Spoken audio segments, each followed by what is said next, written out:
Welcome back, folks, to this part of Let's Play Secret of Evermore. In the last part, we made it past the Vipers, got the heal potion, and that last episode actually had a lot more editing in it than I expected. But anyway, now we can continue on and try to find the way in which we can get inside the volcano. Alright. Now, whoa. We're first going to have to try to get some extra XP from some of these enemies here.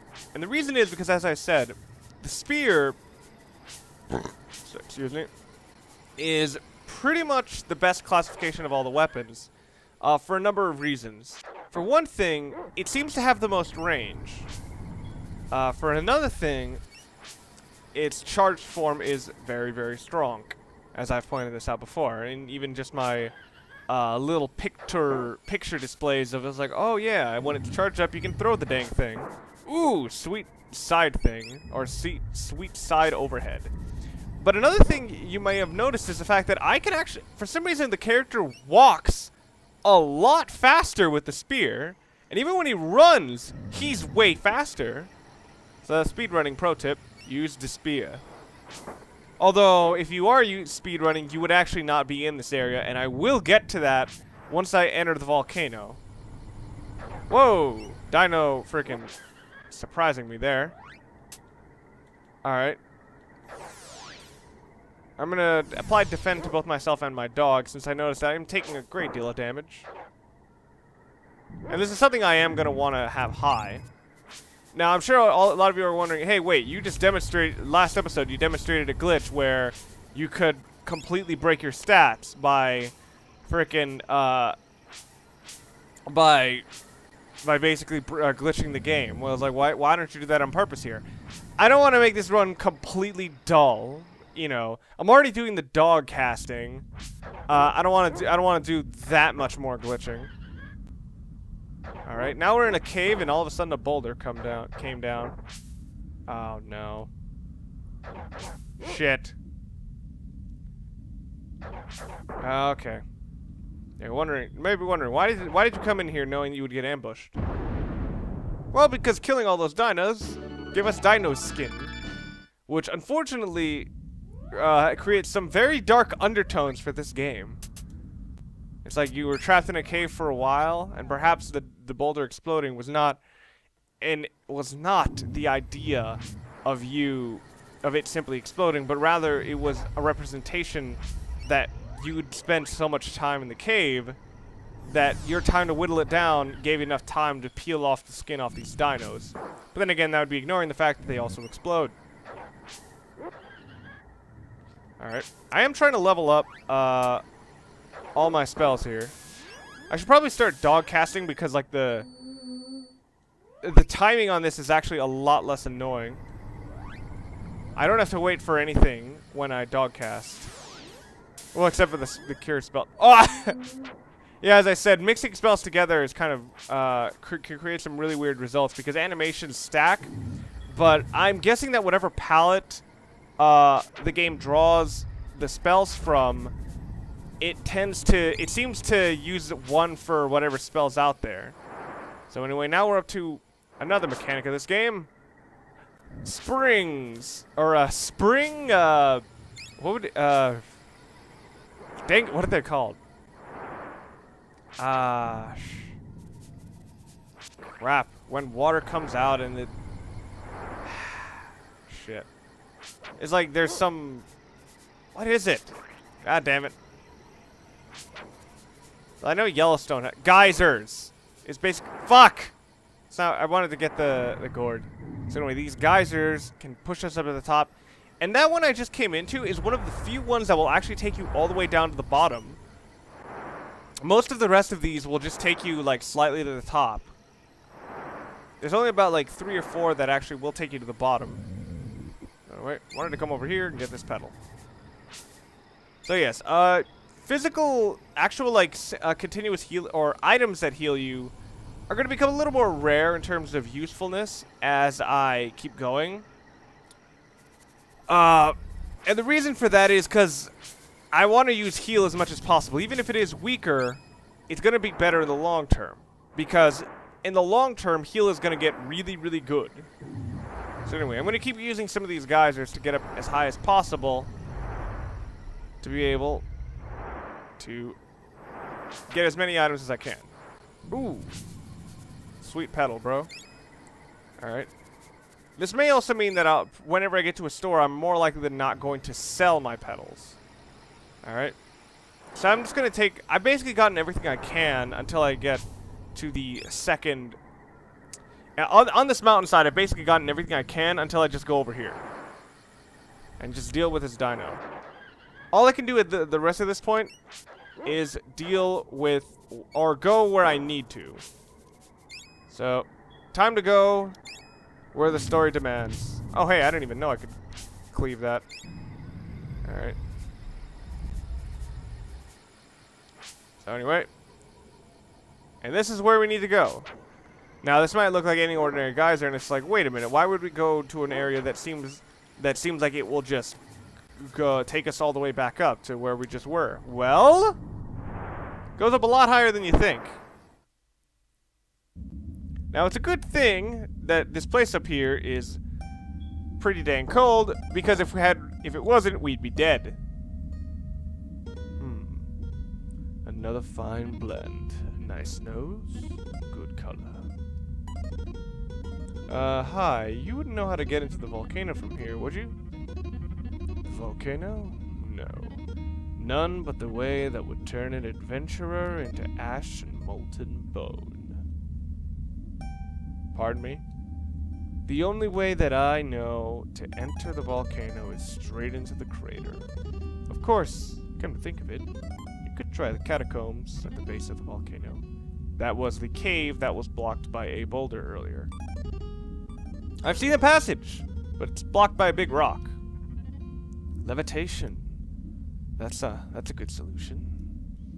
You can lift rocks and other heavy objects by using the Levitate formula. I'll give it to you right now. Levitate is a spell that is hyper situational.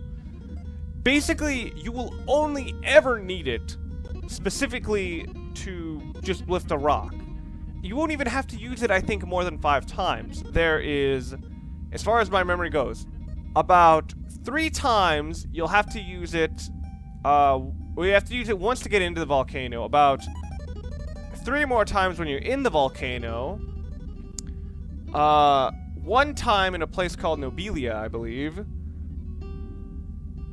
Another time near the end of the game.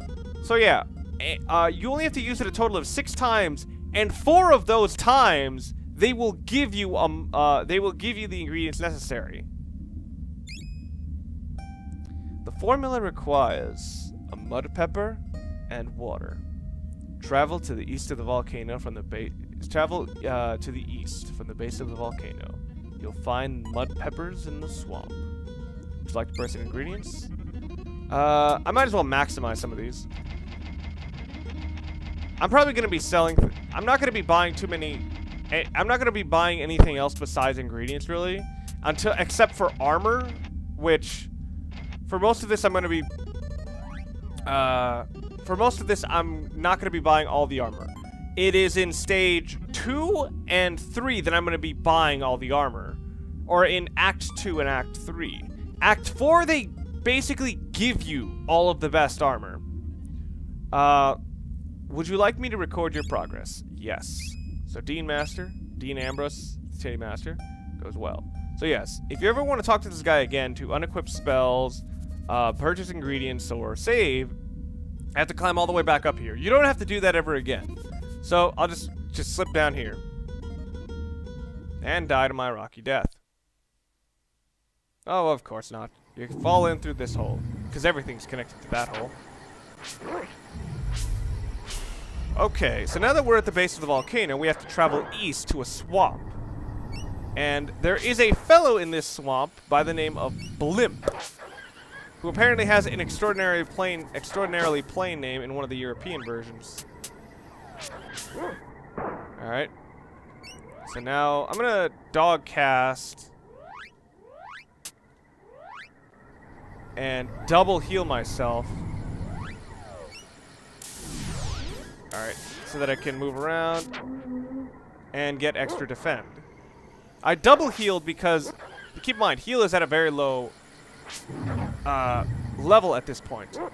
The entire point of me using heal at this early stage is just to make sure that later on it can be reliable enough to really get me out of situations when I'm in really dire need of healing. Okay. Whoa. So yeah, now we're basically at the base of the volcano. There's no more uphill. Oh shit. Save me, you mutt! Alright. Ah, jeez. Okay, yeah, and I'm also trying to kill as many things as I can with my spear for the specific reason that I want to get this thing charged up. Even when I get the sword in Act 2, the actual sword in Act 2, I'm probably not going to use it at all. I'm probably just going to keep this spear and then just wait until I get the next spear. Alright. So I'm deliberately kind of messing with my dog here. Shit! Save me! Alright. Alright, and I'm also relying a little more heavily on defend than I might normally otherwise. Because I also want that to be at a certain level after a while. Oh, wow, and the dog already is strong enough to kill these things in one hit. Oh, and so am I. I'm sure at the moment it might be seemingly more worthwhile to actually just buy these things, but later on you basically get 100% healing spells, and that, for how cheap these things can eventually be, this might be better. Alright. I'll sell like 2 of these nectars. I'm not gonna sell call beads because I might need them. Alright, and yes, everything revives the moment you come back in. Alright. Ah, fuck, I didn't mean to do that. Shit.